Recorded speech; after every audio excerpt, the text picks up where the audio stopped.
Vale, estamos en directo. Muy buenas a todos, yo soy Ezio, canal de Ezio, y esta vez estamos aquí en este debate sobre la ética y la moral en la homosexualidad.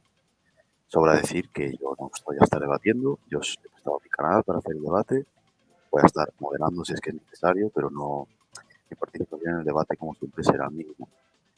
Bueno, ahora voy a dejar entrar a los dos integrantes. Tenemos a Darkilox del canal de Darkilox, que lo tenéis mencionado en el último post de comunidad, y a King, o Recordando, del canal de Recordando al Rey Carmesí, que también lo tenéis mencionado en mi último post de comunidad. Así que ahora dejar entrar a los dos. Hola, buenos. ¿Se escucha Buenas. bien todo? Se escucha perfecto. Darkilox. Estupendo.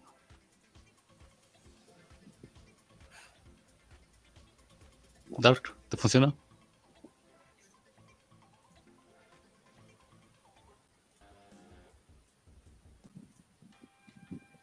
¿Te parece si inicio mientras lo esperamos?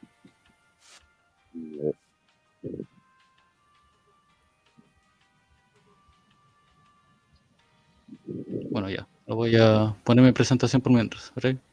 Mientras, recordando ahora, bueno, un segundito antes de empezar, lo que digo siempre, ya solo para aclarar, por favor, respetad los turnos, algo que ya sabéis, ya lo dije, y espero falta de respeto.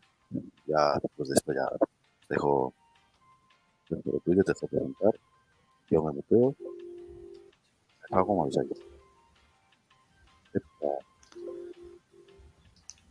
No, Dark, no se escuchó.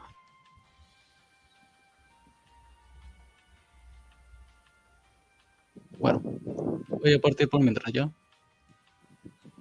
Bueno, como este es un tema algo sensible, empezaré diciendo que la Biblia principalmente, al igual que todo lo que es la fe cristiana, se basa en lo que se conoce como el amor ágape, que es el amor desinteresado, el amor que lo perdona todo y que se basa no en la pasión, sino en el amor desinteresado por el otro.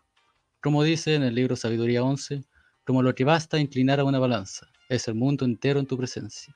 Como la gota de rocío que a la mañana baja sobre la tierra, te compadeces de todo porque todo lo puedes, y disimulas los pecados de los hombres para que se arrepientan. Y amas a todos los seres y nada de lo que hiciste aborreces, pues si algo odiases, no lo habrías hecho. ¿Y cómo habría permanecido algo si no lo hubieses querido? ¿Y cómo se habría conservado lo que no hubieses llamado? O en Mateo, que podemos leer lo siguiente: amad a vuestros enemigos, bendecid a los que os maldicen, haced bien a los que os odian, y orad por los que os ultrajan y os persiguen, para que seáis hijos de vuestro Padre que está en los cielos, que hace salir su sol sobre malos y buenos, y llover sobre justos e injustos. Pues si amáis a los que os aman, ¿qué recompensa tendréis? ¿No hacen igual los publicanos?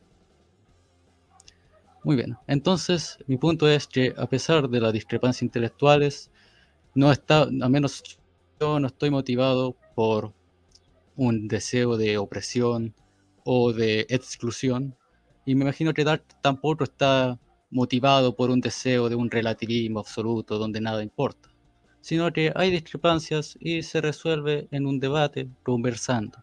Y lo que yo voy a hacer es presentar la visión moral clásica y su relación con la ética sexual. Y al menos yo tomo mi cristianismo de pensadores que son todos muy influenciados por lo que ocurrió en el desastre del siglo XX. ¿Cómo lo puede hacer Elie Wiesel, que fue un judío que sobrevivió en el Holocausto? Que también Alexander Solzhenitsyn, un superviviente de la Unión Soviética y el Gulag. O Viktor Frankl, que también fue otro superviviente del Holocausto. Muy bien. Antes de hablar sobre la ética de la homosexualidad, debemos hablar sobre la moral, del bien y el mal. ¿Cómo podemos saber que lo bueno y lo malo? Ahora bien, alguien podría decir que tal vez lo bueno y lo malo no existe, que es solo un tema de opinión y cómo gustar de un color. O sea que no existe el bien y el mal. Pero afirmar tal cosa sería decir que estos señores que podéis ver en la pantalla, que ellos no hicieron realmente algo malo, que no hay una diferencia entre Jesús y Buda y estos señores. Pero eso es claramente contraintuitivo y una realidad muy horrible en la cual vivir. Por eso, al ir en contra de nuestras intuiciones, busquemos desarrollar una filosofía natural partiendo de nuestra intuición. Para defender la moral objetiva, que es lo que voy a hacer, debemos entender dos conceptos fundamentales. El primero es la esencia, lo que hace una cosa ser lo que es. Por ejemplo, en los seres humanos tenemos blancos, morenos, asiáticos, tenemos blancos, gordos, flacos, altos y bajos, pero son todos humanos. Entendemos que hay algo que los une.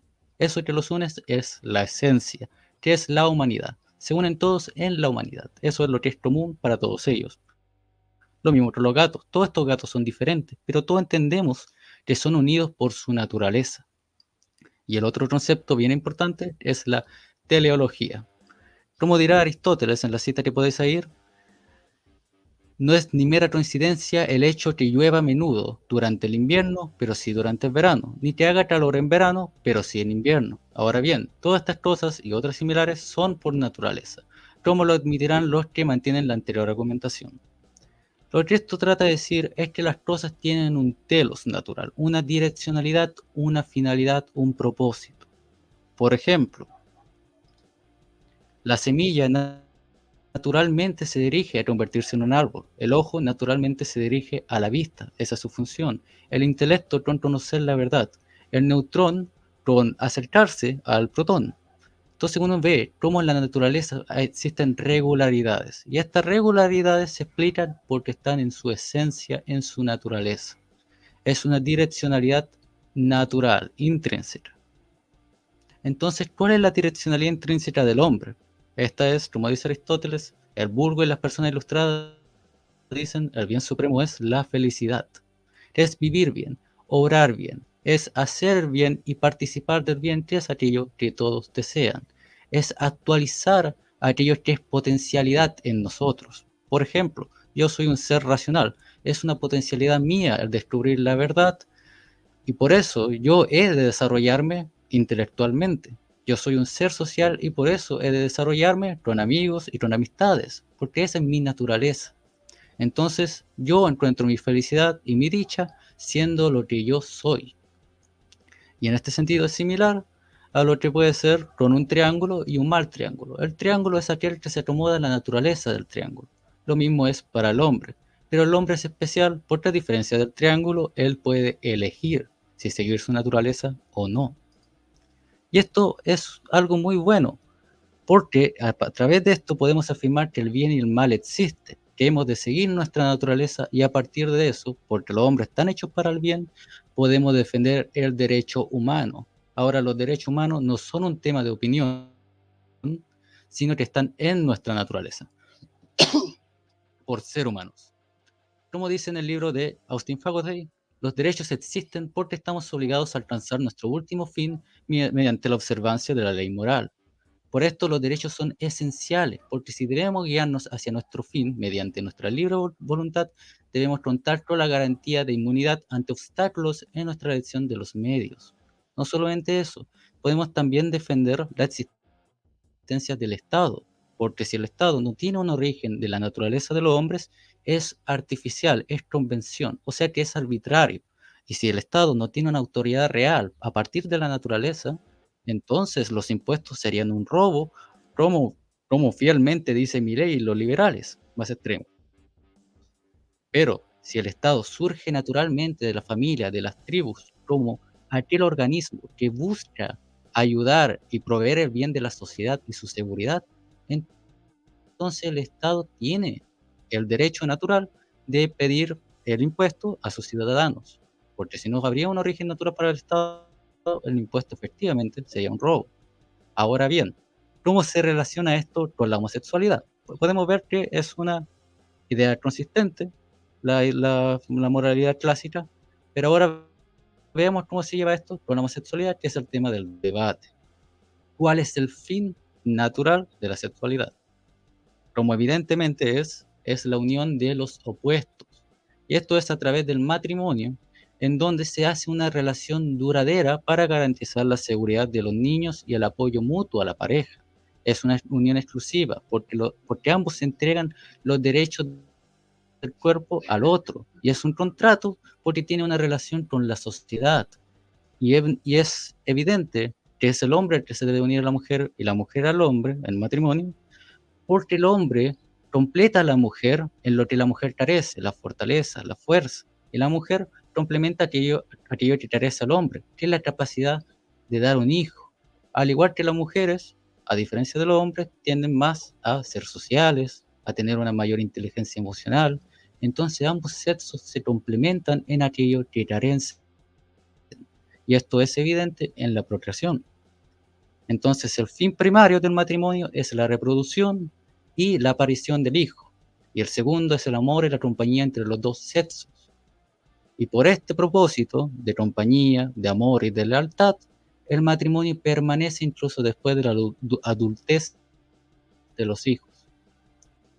Y por eso la poligamia no puede estar permitida, porque la poligamia crea una división entre las familias, porque es muy difícil mantener una familia en donde está todo desordenado y no hay vínculos, vínculos de sangre. Entonces no solamente está ese problema, sino que tampoco complementa lo que sería la dignidad humana. Porque si yo tengo una mujer más joven y más bella, yo amaré más a la más joven y más bella y despreciaré a la otra.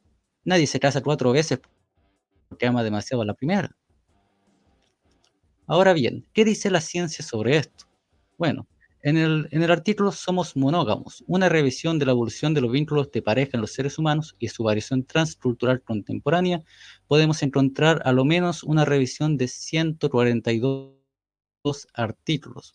Y aquí podéis ver uno de los muchísimos que hay.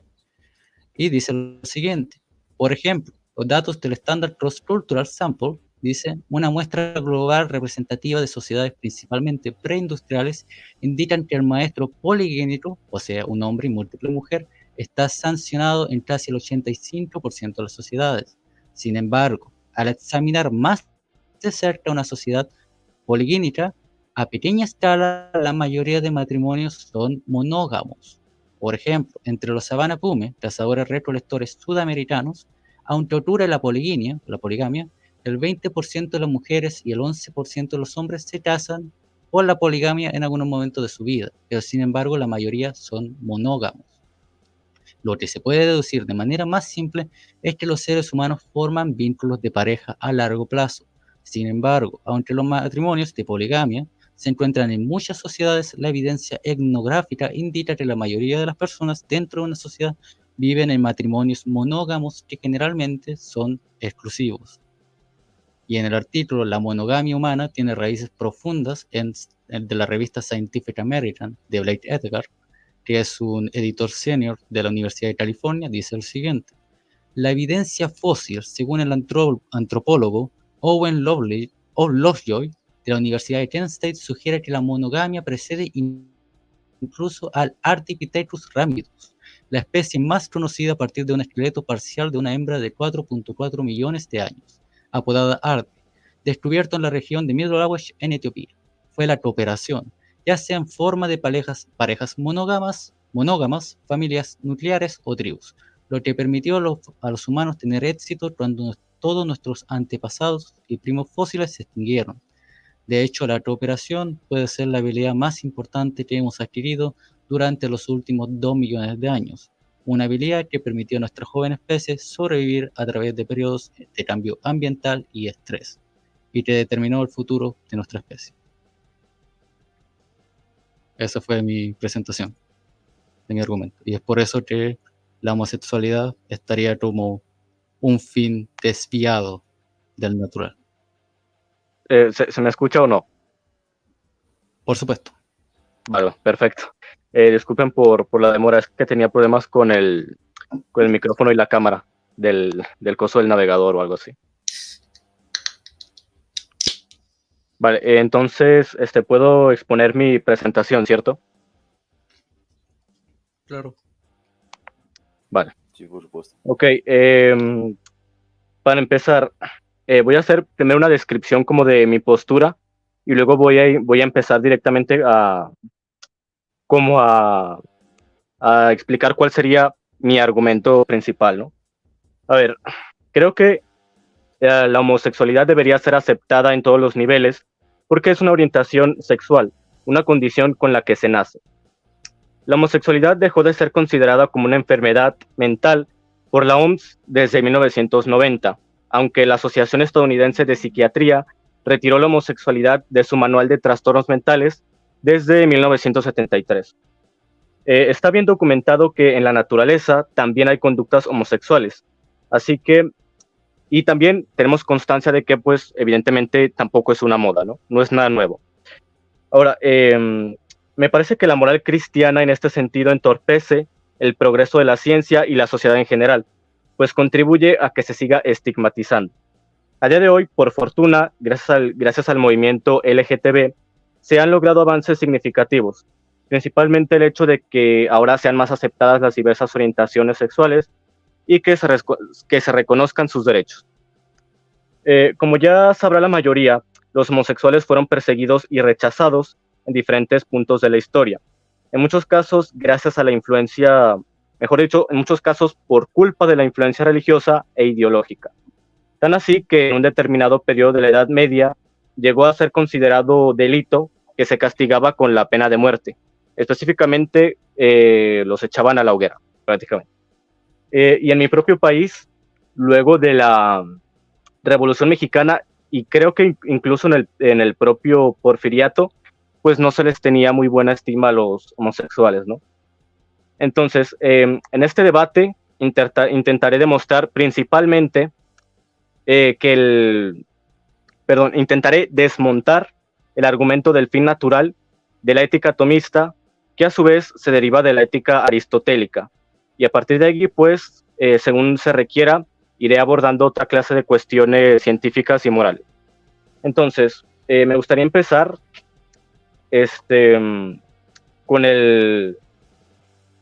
esto de, digamos, es creo que una cita de Aristóteles, ¿no? Para empezar a explicar un poco el argumento. Dice, por ejemplo, cuando tenemos las pasiones de temor, osadía, apetencia, ira, compasión y placer y dolor en general, caben el más y el menos, y ninguno de los dos está bien, pero si tenemos estas pasiones cuando es debido, y por aquellas cosas y hacia aquellas personas debidas, y por el motivo y la manera que se debe, entonces hay un término medio y excelente. Y en ello radica precisamente la virtud. Básicamente Aristóteles concluye que la virtud es un término medio. Es como el punto medio entre el exceso y el defecto. Básicamente te está diciendo que no hay que, lo mejor es no inclinarse hacia ninguno de los dos extremos, ¿cierto? Lo ideal es un punto medio entre la virtud y el defecto, entre la búsqueda, bueno, más bien entre el placer y la rectitud, ¿no? Entonces, lo primero que yo tengo que hacer es intentar demostrar que según la propia lógica de Aristóteles, la homosexualidad es en realidad virtuosa, ya que no es antinatural. Es decir, lo primero que tengo que voy a hacer es intentar desmontar el argumento principal que suelen argumentar, que es básicamente lo referente al argumento natural, ¿cierto? El fin natural. Entonces, a ver, un momento.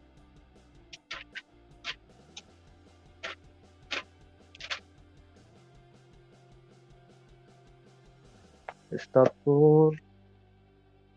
un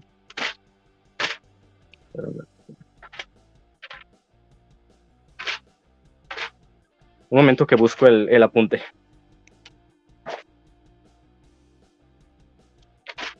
Ok. La premisa del argumento natural o del fin natural es el siguiente. Las cosas buenas son las que cumplen con un fin natural, con su función, ¿cierto? Ahora, la premisa número 2 es que el fin del sexo es la reproducción.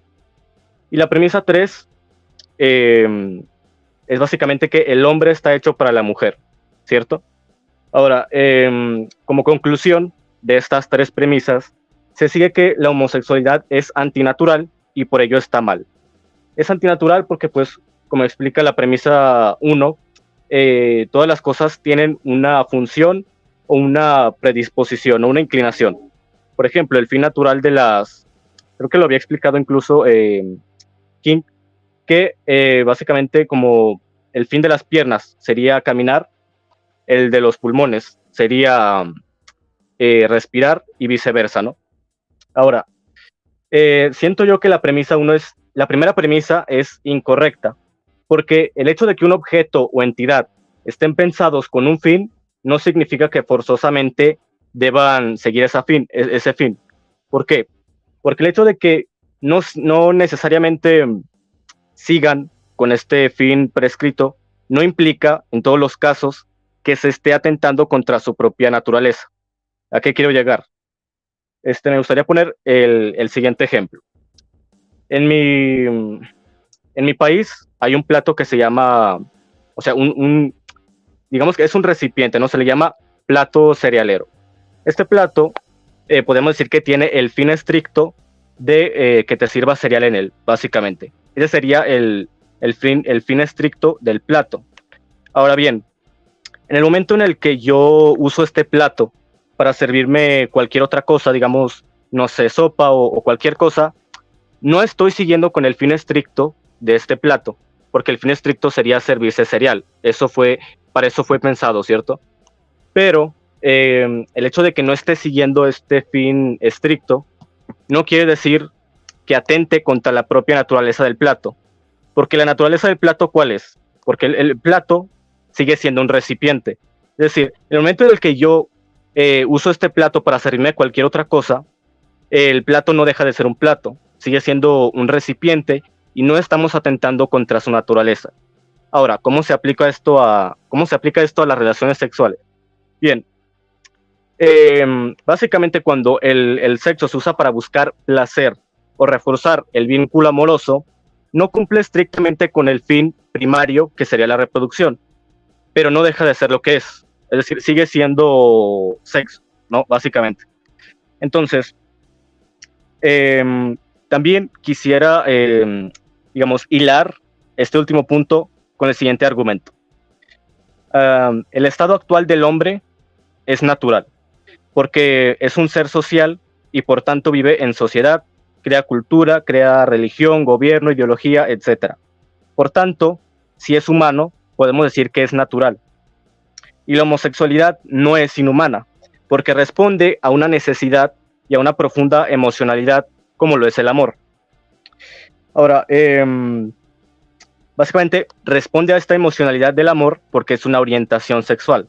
¿Cierto? Estamos hablando de, como es una orientación, evidentemente hablamos de que existe una atracción, una intensa atracción física, emocional y sexual, evidentemente. Y es una condición con la que ya se nace. Ahora, también cabe mencionar que el humano se ha ido complejizando. A nivel cognitivo, por lo menos, se ha ido diferenciando mucho de los animales, ¿no? Porque es justamente Aristóteles, la principal diferencia que hace entre los animales y los humanos, pues es la racionalidad. ¿Qué significa esto? Que el humano, gracias a esta inteligencia, es dotado de una mayor libertad. Y en esta libertad, en el sentido de cuando hablamos de libertad, nos referimos también, evidentemente, a la libertad sexual, ¿cierto? Por lo que, a diferencia de los animales, el humano ya no está limitado a emplear al sexo para la reproducción exclusivamente. Además de que su libertad sexual, en este caso, va en función de sus propias necesidades naturales. La homosexualidad es otra expresión de la sexualidad y del amor humano. Ahora, antes de terminar con este punto, me gustaría concluir con lo siguiente. Un momento.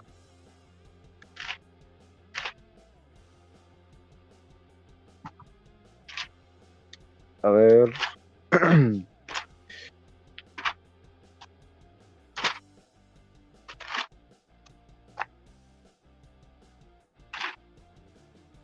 Ok. Vale, el siguiente punto, la siguiente premisa, mejor dicho, sería la siguiente. Aristóteles, como ya mencioné anteriormente, diferencia al hombre del animal por su racionalidad.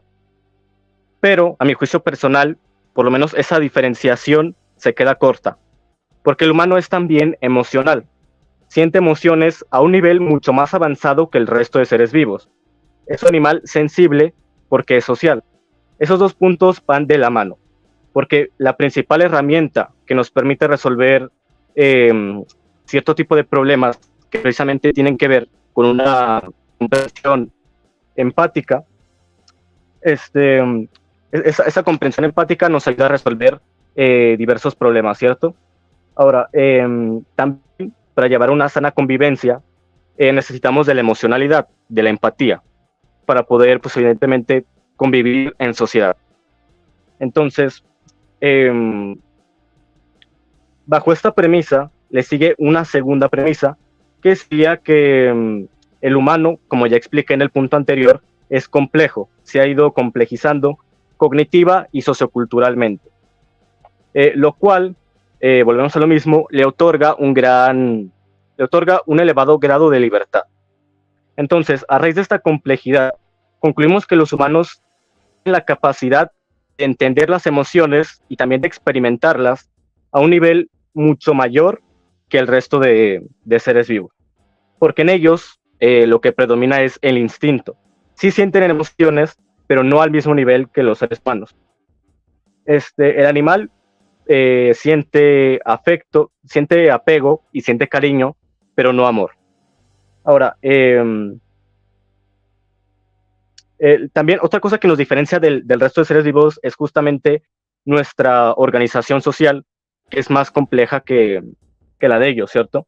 Y en esa característica, pues viene implícita la capacidad de crear una familia y en general lazos afectivos profundos. El humano entonces, en su complejidad, podemos concluir que tiene diferentes capas, diferentes facetas, como diferentes caras de una misma moneda, ¿ok? Y la homosexualidad no es más que otra de esas caras, ¿sí? Otra de esas es una más de las formas del amor, porque el amor existe en diferentes formas. Básicamente sería el amor padre-hijo, el amor entre hermanos, entre amigos, en este caso pues también el amor homosexual, ¿ok? Y evidentemente cada una de estas formas tiene una expresión diferente. Cada una de estas formas de amor se expresan de una manera pues bastante diferente. Y la homosexualidad no es incompleta, sino que más bien es otra de las formas de expresión del amor humano. Entonces, aquí mi argumento básicamente sería que la homosexualidad no es natural, perdón, es natural porque es una condición, una orientación sexual con la que ya se nace, y también por lo que ya expliqué de que el hecho de que no siga con su fin estricto no quiere decir necesariamente que se esté atentando contra su propia naturaleza. Bien, y también que posiblemente tenemos que considerar al humano no solamente como un ser racional, sino emocional, porque esto precisamente pues juega un papel muy importante a la hora del entendimiento del amor y de sus distintas formas, ¿ok? Entonces, me parece que también es importante tomar en cuenta esta complejidad a la hora de explicar esta diferencia entre la forma en la que comprenden los animales, digamos, el cariño o el apego, y la forma en la que lo hacen los humanos, que es bastante diferente. ¿Ok? Entonces, me gustaría empezar por ahí. Muy bien hecho, lo hiciste muy bien. Quería notar una cosa que dijiste, que fue Sí. lo primero. Sobre que un objeto no necesariamente debe seguir su fin, y usaste el ejemplo del cereal, ¿correcto? Sí, el plato cerealero, que así se le llama en mi país. Claro. Bueno, es que yo creo que el problema ahí es que estás confundiendo un objeto natural con un objeto artificial. Porque un objeto artificial, como una mesa, por ejemplo, yo la puedo usar para sentarme en la silla y usar la mesa para comer. Pero también puedo usar la mesa para poner mi libro y estudiar. Por eso, un objeto artificial depende del autor para recibir su finalidad. No es algo que es como intrínseco de su propio objeto, de su propia forma. Ok. Y creo Pero, que ahí habría un error, de que hay una diferencia con el objeto artificial. vale, pero entonces, o sea, ¿cuál sería tu argumento para decir que eso no aplica para el sexo? ¿Sería ese mismo Es que el o sexo no? no es como algo artificial que se le puede darle como múltiples fines, sino que al igual que el hombre, al igual que el ser social, sí tiene una finalidad intrínseca, Ajá. que es la reproducción. Es como el comer. Si bien comemos por placer, y pues se convierte en vicio cuando te vuelves, no sé, nitrocrado botado, cuando te vuelves obeso.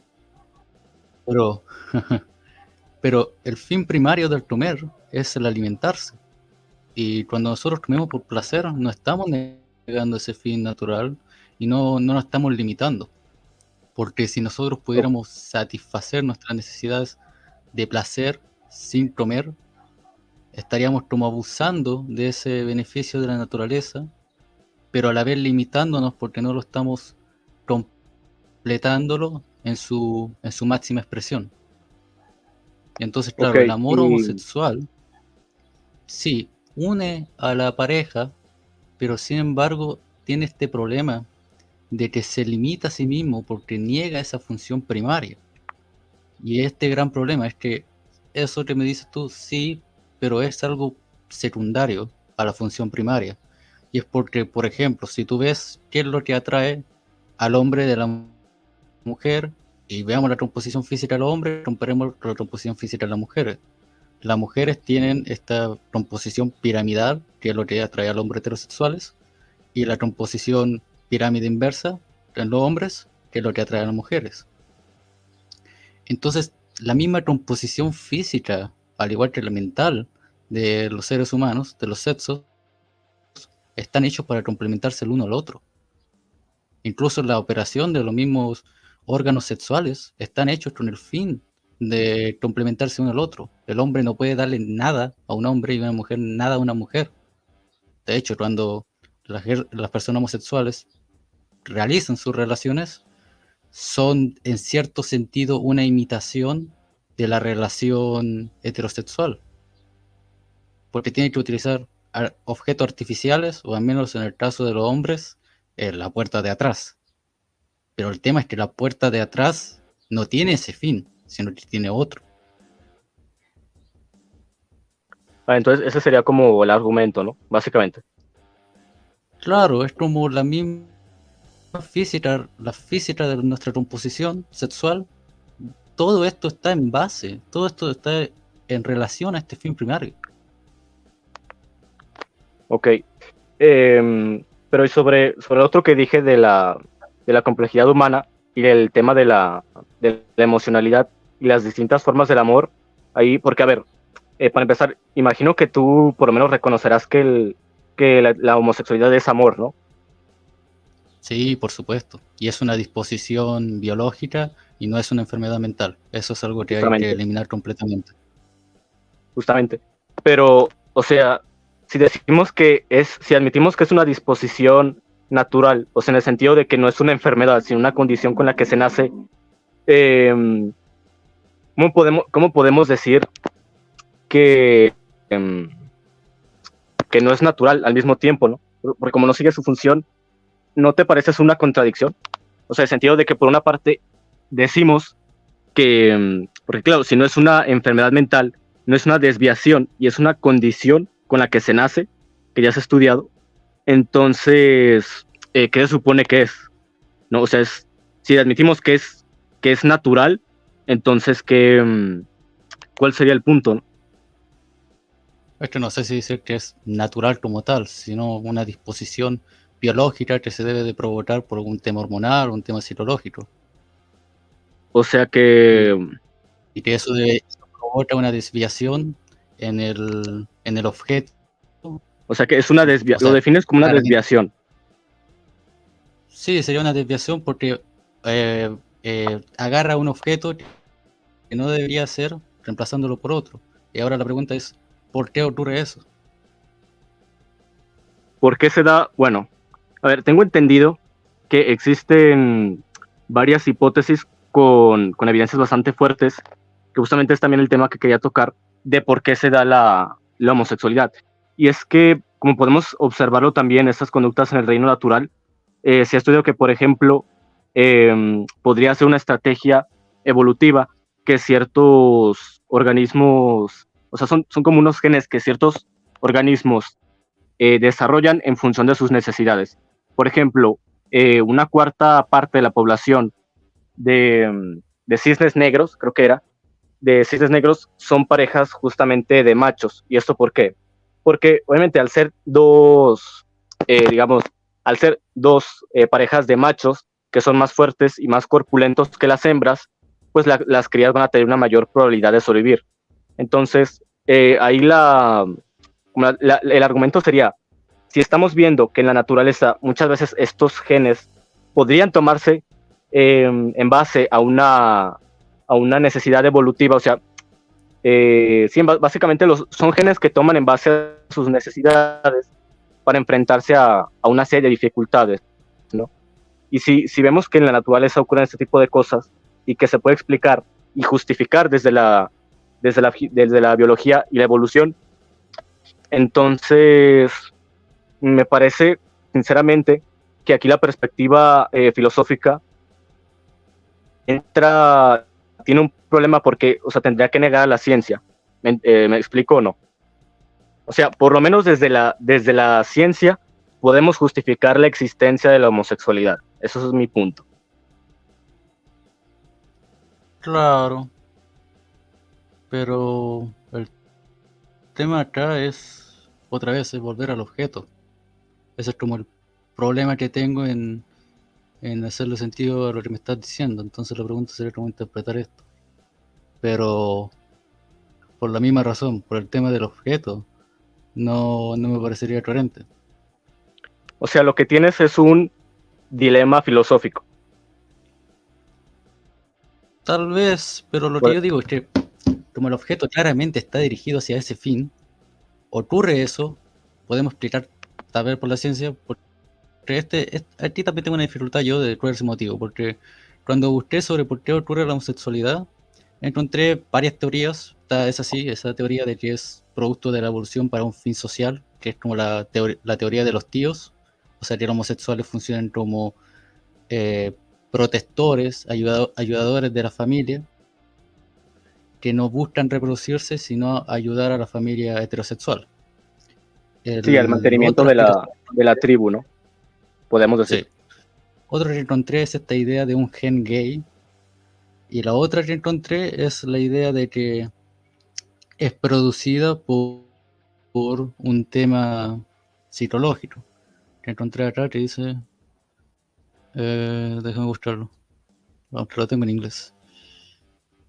Pero que se relaciona por una falta de relación con un modelo del sexo, del mismo sexo. Entonces se busca psicológicamente ese padre o esa madre ausente en una pareja del mismo sexo.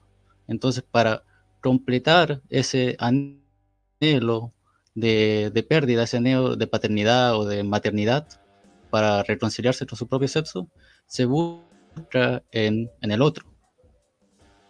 Pero claro, este es un tema complicado porque hay varias opiniones al respecto. Sí, ahora también me interesaría revisar la fuente para ver realmente qué tanta validez tiene, no sé, revisar la evidencia para ver si realmente hay un fundamento científico, porque ese sería el tema, más que nada, ¿no? Porque igual yo no lo había escuchado esa teoría, la verdad, y me parece raro porque, o sea, lo están definiendo como una desviación, en cierto modo psicológica, ¿no? Un tema psicológico, pero se supone que, de hecho, cuando presenté mi postura, yo mencioné que desde 1973, creo que era, que la Asociación Estadounidense de Psiquiatría retiró la homosexualidad del manual de trastornos mentales, ya desde hace años, ¿no? Desde 1973 se dejó de considerar como un problema de esa índole, y se supone que eso se estudió hace mucho, entonces habría que ver realmente, porque y también me gustaría mencionar que igualmente tenemos buenas evidencias para pensar que, o sea, lo mismo, la homosexualidad es en realidad una condición, porque se ha visto que hay muchos casos en los que, por ejemplo, en niños se nota, digamos, un comportamiento de inconformidad con su género. ¿A qué me refiero? Por ejemplo, niños que desde pequeños, digamos que prefieren jugar con muñecas, cosas por el estilo, son comportamientos que no van de acuerdo como a su género, ¿no? Entonces, este tipo de comportamientos que se han estudiado, se ha visto que existe cierta relación entre estos comportamientos ya desde la niñez que luego derivan en homosexualidad. Es decir, como que esa homosexualidad se va viendo reflejada desde periodos muy tempranos de la niñez, del desarrollo de las personas. Y ahora lo interesante acá es que hubo una disposición biológica que lo llevó por ese camino, o la inclinación psicológica ya empezó desde ese momento, o un poco de ambas. Mi problema o sea, volviendo a lo mismo, mi problema con el tema de la desviación psicológica es que se supone que hace años que ya no se maneja esa teoría de que sea un tema psicológico, ¿no? Entonces, volviendo a lo mismo, me gustaría, pues, verla, si puedes, comparte la fuente para investigarla. Sí, tenemos que investigar sobre esto. Sí, justamente. Entonces, nada. Yo le apostaría más a que, porque supone que también había otra teoría que en realidad decía que era por factores biológicos no externos o ciertos, digamos, genes que la evolución nunca eliminó, porque no resultaban perjudiciales. Entonces supone que es algo muy habitual que se ve en el proceso evolutivo, que ciertos organismos tienen ciertos genes que después ya nunca desechan, pues no es perjudicial, ¿no? Se supone que si algo no es perjudicial para ti, o sea, en el sentido de ciertos genes o cosas por el estilo, pues se mantienen. Simplemente se supone que los genes se eliminarían.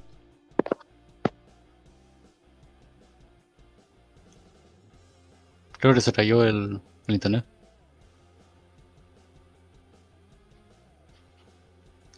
Bueno. ¿Cómo, perdón? Se te cayó por un momento. ¿Puedes volver a decir? Vale, no te preocupes. Mi punto era que también te digo, hay una teoría que dice que, no sé si era una teoría, es una hipótesis, perdón, que igual dice que es debido a ciertos genes que la evolución nunca desechó porque no son perjudiciales para nosotros. Porque es que de hecho se supone que, evolutivamente, si ciertos genes no son perjudiciales para el desarrollo de un organismo, esos genes se mantienen. Y es algo que ya se ha visto, o sea, que ya se ha estudiado, ¿no? Existe cierto consenso sobre ello. Entonces está esa teoría que indicaría que ese factor ya viene en estas personas desde el momento de la concepción, creo que era. O sea, que son factores biológicos / genéticos que son independientes de factores sociales o psicológicos. Interesante. Esto que dices tú sobre de que puede ser una parte de la evolución, me recuerda a una objeción que vi hace tiempo, que se podría objetar en contra de la ley natural, como que, por ejemplo, digamos que las abejas evolucionan y en ese proceso de evolución terminan matando a sus crías para conseguir un determinado fin. Entonces sería la pregunta, ¿deberíamos de seguir ese fin en caso de que fuésemos todos abejas racionales? Y yo respondería de que no, porque habría un bien mayor que se perdería a través de matar a nuestras crías, que es el propio derecho de las crías para buscar su finalidad. Entonces ahí se podría rechazar una herencia de la evolución para buscar un fin superior. Claro, entonces ahí entrarías como en un argumento moral, ¿no? O sea, básicamente decir que por mucho que en la naturaleza veamos cierta tendencia, tenemos que ir en busca de, o sea, debemos tomar siempre en cuenta el bien mayor. Claro. Vale. Por ejemplo, si me permites, matar a alguien siempre es objetivamente malo, pero claro, es mejor matar a alguien para respetar la ley natural, la general. Ajá. Pero me parece, si me permites explicar esto, me parece que ahí estaríamos entrando en una contradicción, porque básicamente tú dices, en base a tu argumento, que es el argumento natural, del fin natural, tú estás hablando de esta, digamos, predisposición natural de ciertos objetos hacia una cosa, ¿no? Y me acabas de decir que deberíamos de rechazar esta ley natural siempre en función de un bien mayor, de un bien moral. Ahora, yo no entiendo realmente o sea, hasta qué punto es moral básicamente decir a los homosexuales que se repriman. ¿Por qué? Porque, de hecho, aquí tengo un par de fuentes que las podría leer si quieres, pero el problema es que no sé si en cuanto me salga de aquí de StreamYard me saque la llamada, no sé la verdad, me faltó ver eso, pero tengo varias fuentes por si quieres que luego las comparta, que explican pues básicamente las consecuencias psicológicas y físicas de la represión sexual.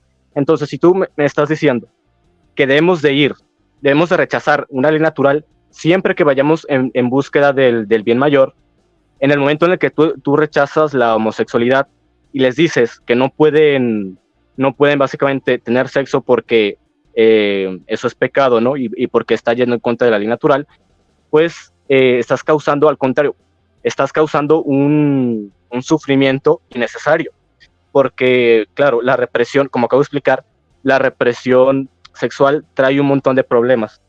Entonces, ahí, al contrario, yo creo que buscar el bien mayor sería aceptar la homosexualidad. Claro. Sí, esto es efectivamente una situación complicada porque, es que yo te lo digo, analizando el objeto no veo como reconciliación con esto, con el fin natural. Ahora, claro, se puede decir que hay una disposición quizás por un tema de la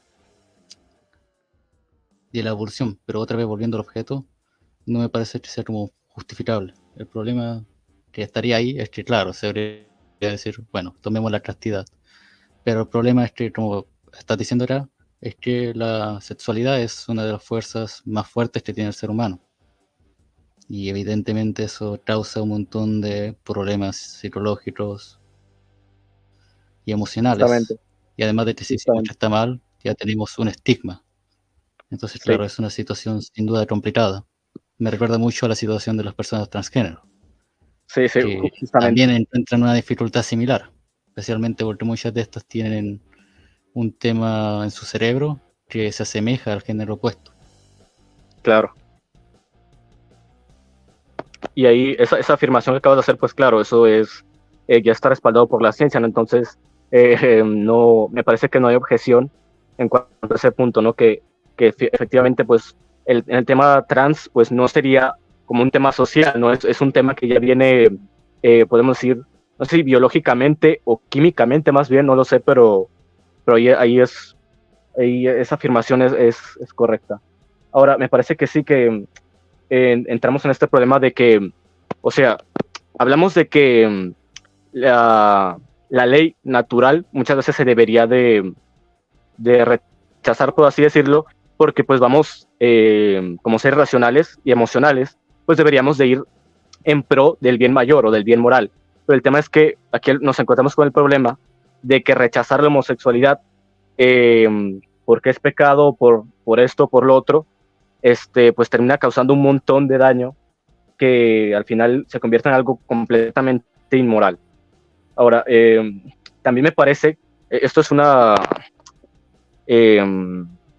digamos, no sé, es una afirmación un poco delicada, por así decirlo, espero no ofender a nadie, pero el punto es que siento yo que con esta clase de argumentos o lógica aristotélica barra atomista, se está cayendo inevitablemente en una discriminación, porque yo sé que esa no es la intención, evidentemente, ¿no? Pero es que en el momento en el que tú dices, la heterosexualidad está permitida, es moral, y la homosexualidad no. Es decir, ahí está haciendo una diferenciación, ¿no? O sea, básicamente argumentando que una está bien y la otra está mal, a pesar de que técnicamente los dos son orientaciones sexuales que parten de una emocionalidad, como lo es pues prácticamente el amor. Entonces ahí lo que está haciendo es hacer como esa diferenciación de uno está bien, el otro está mal. Tú, si eres heterosexual, pues tienes tu libertad sexual por completo, y tú, si eres homosexual, pues no, tú no puedes, ¿no? A ti te quitamos o te coartamos esa libertad sexual, que de hecho se supone que, siguiendo la propia lógica tomista, la libertad es parte de la dignidad humana. Libertad, obviamente, en todos los sentidos, y eso incluye la libertad sexual. Entonces creo que ahí habrá otra contradicción, porque en ese caso, al decir a los homosexuales que no tengan relaciones, aparte del tema de la represión, pues también siento yo que es inmoral, porque directamente está irrespetando la dignidad propia del humano, como ya lo explicó el propio Santo Tomás, ¿no? Que Santo Tomás decía que, pues tengo entendido que su sistema de pensamiento va de esto de la dignidad humana, ¿no? Que la libertad es propia de la dignidad humana. Entonces, por su propia dignidad, naturaleza y condición, el homosexual pues tiene el derecho a tener relaciones, y el momento en el que tú le estás diciendo que no puede hacerlo porque es pecado, pues estás irrespetando su dignidad humana, y pues obviamente estás limitando su libertad sexual, le estás quitando un derecho. Y me parece que ahí también estaríamos en un tema de derechos humanos, me parece, no sé, pero imagino que sí, porque es un derecho que va intrínseco a la persona. Claro, entiendo tu punto. Pero es que es una situación complicada, porque te digo, no puedo entender lo que tú me dices, de que ya hay un impulso sexual muy fuerte que tienen, pero otra vez el problema es que, analizando el objeto en su particularidad, en todo lo que es, no me parece justificable, porque, a ver, si decimos que también la homosexualidad es natural, eso no significaría que también los fines de la sexualidad, por ejemplo, el hombre con hombre, deberíamos esperar de que se pudieran unir entre ellos, pero el tema es que no se unen, no tienen órganos para unirse entre ellos. Y lo mismo sucede con las mujeres. Pero es que hay pues volvemos a los mismos dos problemas, ¿no? Me parece que estamos un poco estancados aquí, porque digamos que estamos dando vueltas, pero en esa afirmación existe el problema de la propia naturaleza, o sea, en el sentido de que eso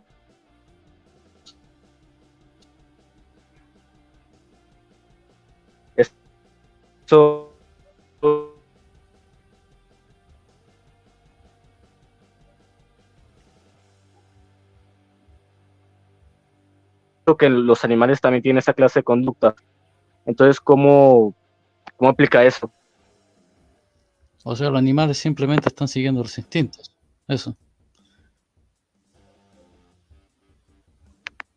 O sea que, básicamente, ahí tu argumento sería que el ser humano, al ser racional, tiene la capacidad de inhibir esos instintos. Pues sí. Para Vale. seguir lo que realmente es.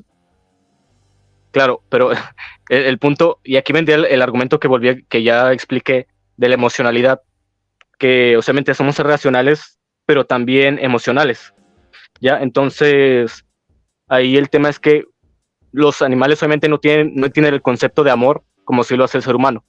Y volviendo al punto que ya expliqué, igual, de que pues el amor tiene distintas formas, y obviamente pues tiene distintas formas porque el humano lo entiende en un espectro mucho más complejo, más diverso, porque pues nace justamente de esa complejidad y de esa diferenciación que hay entre humanos y animales, no solo social y racional, sino también emocional, ¿ya? Entonces, ese sería básicamente mi punto.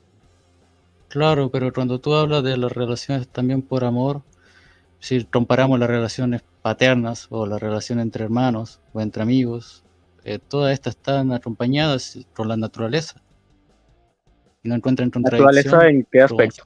En sentido emocional. Que provienen de la misma naturaleza, las relaciones paternas, las relaciones maternas, las relaciones de hermanos, las relaciones de amigos, de compatriotas. O sea, Todo que es eso algo no tiene que, ninguna contradicción en su naturaleza. o sea, pero ¿te refieres a que ese tipo de relaciones las vemos también en el mundo natural? Pues sí, no tiene ningún problema desde la perspectiva natural.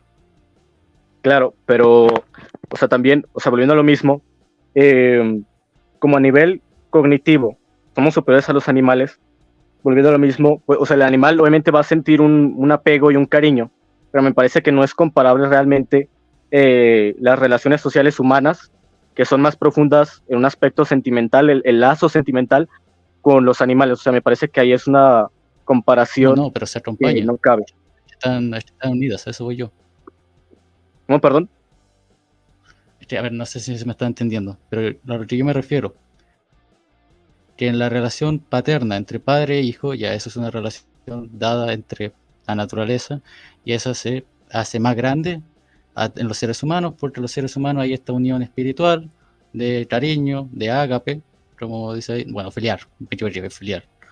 Y lo mismo ocurre con las relaciones con el resto de la familia, con los hermanos, con el resto de compatriotas también, el resto de la tribu, se podría decir. Pero el tema de la homosexualidad es que no puedo justificar una relación de amor y de unión sexual porque esa solamente está reservada para hombre y mujer en un contexto monógamo. Porque si no, podríamos decir que el amor de los hermanos sería tal que podríamos justificar quizás el incesto. Si separamos el sexo de su fin natural. Vale, pero, y entonces, o sea, pero entonces, la naturaleza, ¿cómo se explicaría? O sea, a ver, a lo que quiero ir es que los animales, Desde un fin entiendo que natural, tu punto es ese que los tipo de animales, unión no estaría permitido porque existe un tema genético. Entonces, porque causa malos efectos, la naturaleza muestra que no se supone que deberías de reproducirte con tu propia familia, sino que fuera para la separación genética. pero es Que que, ese tipo de relaciones no pueden ser sexuales en su misma naturaleza. claro, pero es que también te olvidas de que hay bastante evidencia que apunta a que, bueno, volviendo al punto, que las relaciones homosexuales en la naturaleza tienen un beneficio evolutivo y para la tribu. O sea, así como lo que acabas de mencionar de padre e hijo, hermanos, bla, bla, pues traen un beneficio igual para la tribu, en la homosexualidad es igual. O sea, en la naturaleza podemos ver que, si quieres te pongo otro ejemplo, en las abejas, que obviamente funcionan como colonias de manera similar, más o menos, a la organización humana. Digamos que ahí se supone que gran parte un porcentaje por lo menos elevado de la población de abejas, pues renuncia a la reproducción para dedicarse al mantenimiento de la tribu. Entonces, ¿cuál es mi punto? Que desde la naturaleza y desde la ciencia es posible justificar la homosexualidad y desde un punto moral igual. Entonces, ¿cuál es el problema aquí? Que cuando tú tratas de traer una moral, mejor dicho, una ética que proviene desde la filosofía, digamos que en cierto punto lo estamos sacando de contexto. ¿Por qué? Porque básicamente es como decir, o sea, obviamente no lo estás diciendo textualmente, pero es como dar a entender que por el hecho de que, digamos, los griegos consideraban que la homosexualidad era antinatural o que estaba mal, eso significa que debería de mantenerse a día de hoy, ¿no? Como si la homosexualidad fuese algo objetivo y universal que no está sujeto a cambio. Y aquí quiero hacer una aclaración importante porque quiero que se me entienda bien, si me permites, me gustaría hacer esta aclaración. Yo no digo que no exista cierta objetividad en la moral, porque evidentemente lo existe. Tal es el caso de los valores, los valores más fundamentales y los derechos humanos. Ahí yo diría que claramente existe algo objetivo que pues no está sujeto, digamos, a una subjetividad o una experiencia personal. Pero ¿cuál es el tema aquí? Que si recordamos lo que ya he expuesto, de que los seres humanos somos emocionales también, lógicamente en la moral o parte de la moral, así como existe una parte objetiva, racional, bla, bla, también existe una parte subjetiva y emocional. O sea, una parte que depende mucho de la experiencia de cada uno y de su emocionalidad. Porque, por ejemplo, parte de lo que nos impide, digamos, dejar el cadáver de una de nuestra propia especie ahí tirado en la calle, pues es justamente esta emocionalidad o esta empatía, que es pensar, oye, pero él es un ser humano como yo. Entonces como que te ves identificado con esa persona y nace de este sentimiento de como de unión, de humanidad, que siento yo que es puramente emocional y que pues justamente nos impulsa a tomar este cadáver, sepultarlo y darle, digamos, una despedida digna, darle un buen entierro, porque justamente desde esta empatía a ti pues te cuesta muchísimo, justamente te parece algo inhumano dejar el cadáver de uno de los tuyos, digamos, simplemente tirado, ¿no? Y sientes como esa necesidad de darle una despedida digna, y es algo que se mantiene en muchas, digamos, culturas, por así decirlo. Y el punto es que cuando sostenemos que toda la moral en general es objetiva y que es universal, pasa que luego no entendemos bien el contexto de ciertas, no sé si decirlo, filosofías, por así decirlo, porque estamos asumiendo directamente que la moral es algo fijo y que no está sujeto a cambio. Y, por ejemplo, porque esto pasa incluso, digamos que podemos comprobarlo viendo cualquier libro de historia, ¿no? Porque pues podemos apreciar cómo ha ido cambiando y evolucionando la moral a lo largo de los años. Y también podemos ver cómo, dependiendo de diversas culturas, la moral es diferente. A pesar de que haya ciertos valores objetivos, que sí los hay, también hay una gran subjetividad. Entonces, ¿qué es lo que pasa? Que pienso yo que la ética aristotélica y todo este argumento que surge tanto de la época medieval como más atrás de los griegos responde a una época pues, donde claramente los homosexuales para nada eran bien vistos. Entonces digamos que es como sacarlo de contexto porque no se entiende el tipo de moral que existía en esa época. ¿Ya? Entonces claramente hemos visto cómo esa moral se ha transformado en muchas ocasiones, ¿no? Por ejemplo, el tema del feminismo, que antes las mujeres no tenían un montón de derechos y que eran consideradas, pues, digamos, hasta cierto punto, no sé si decir inferior, pero estaba como más subyugada a la cocina y todo esto. Pero estas concepciones morales e ideológicas se transformaron y ahora pues, tenemos una idea muy diferente. Entonces, en diversos periodos de la historia podemos apreciar este cambio y esta evolución en la moral. Entonces, no creo realmente que se pueda objetivar a la moral por completo y establecerla como algo inamovible y que no está sujeto a cambio. Claro, yo pienso que ahí sería más bien como un tema de interpretación. Bueno, pues, bueno, te voy a felicitar con toda tu investigación de la homosexualidad, porque yo principalmente me preparé para defender los principios de la teleología. Así que me pillaste algo débil acá. Sí, te voy a defender principalmente los principios de la moral objetiva, así que me fui más por ahí que en vez de todo este tema, que es bien complejo ahora que me doy cuenta. Pero Ok. sí, por ejemplo, a ver, tú sabes que Aristóteles en la política, él defiende la esclavitud.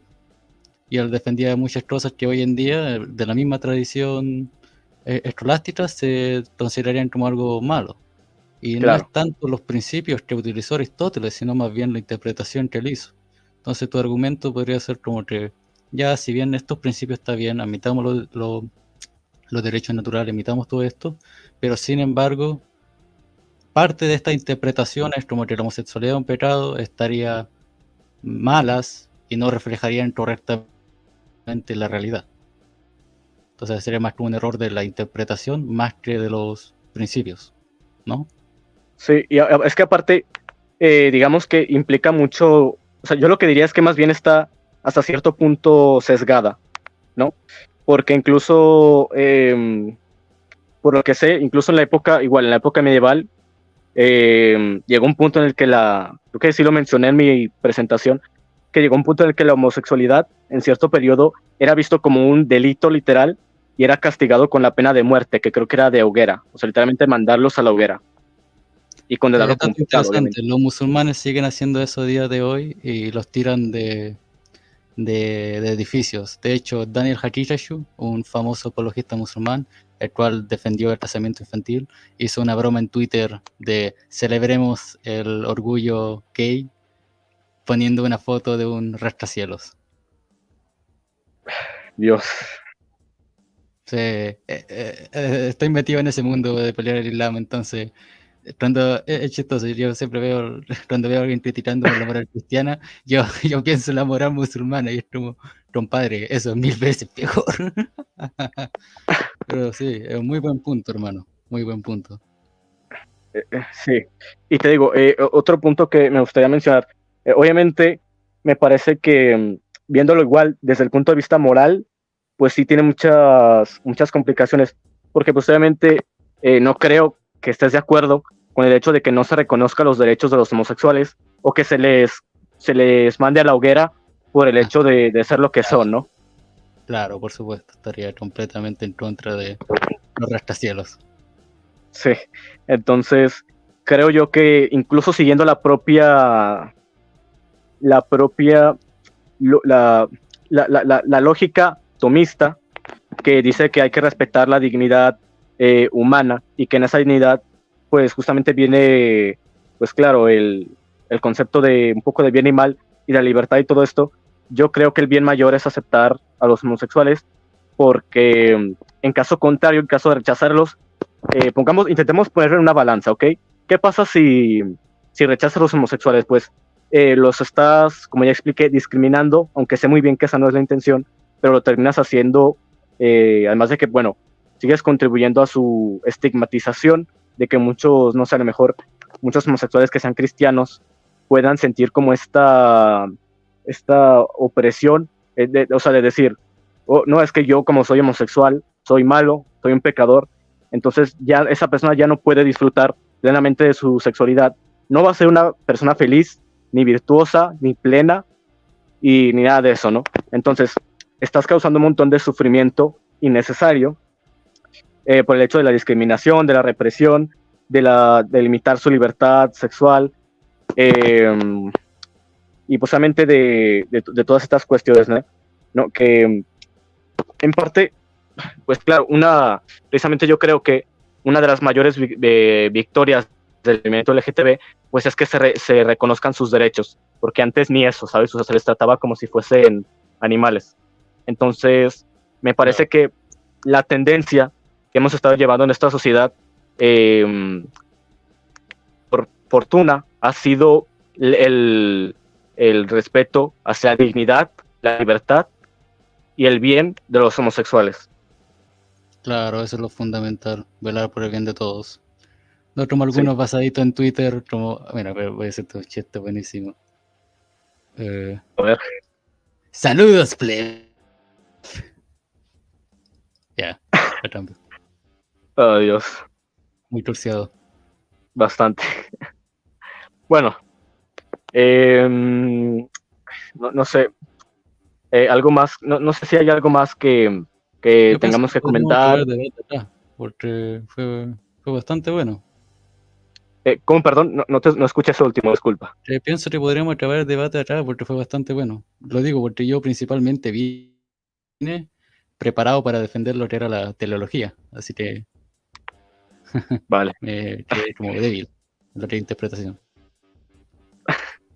Vale, bueno, no pasa nada, entiendo esa parte, pero es que, o sea, justamente siento que ese es el problema, porque a lo mejor filosóficamente puede que medio lo puedas argumentar o defender, pero es que abusos prácticos, cuando traemos al terreno científico o más moral, incluso moral, ahí hay un problema. Y es que incluso no es solo eso, porque es que desde la propia, incluso basándonos en la propia lógica, bueno, no sé si llamarlo lógica, pero digamos lógica atomista de esto de la dignidad, pues me parece que ahí hay una contradicción. ¿Cómo, perdón? Razonamiento.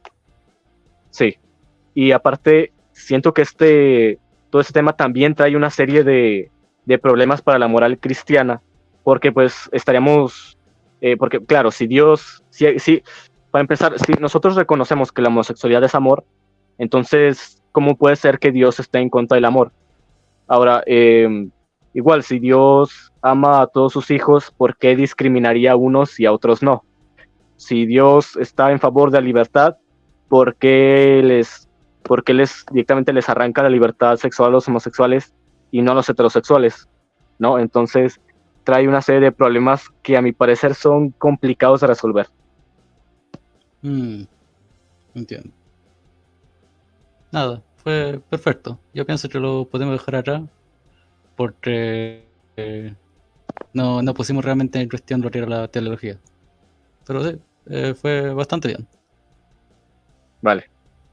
Pues nada, gracias por aceptar mi invitación del debate. La verdad, igual creo que por lo menos tus argumentos siento que en cuestión filosófica pues obviamente me parecieron buenos, pero siento que no se pueden sostener pues lo mismo, ¿no? Lo que ya expliqué en el terreno científico y bla, bla.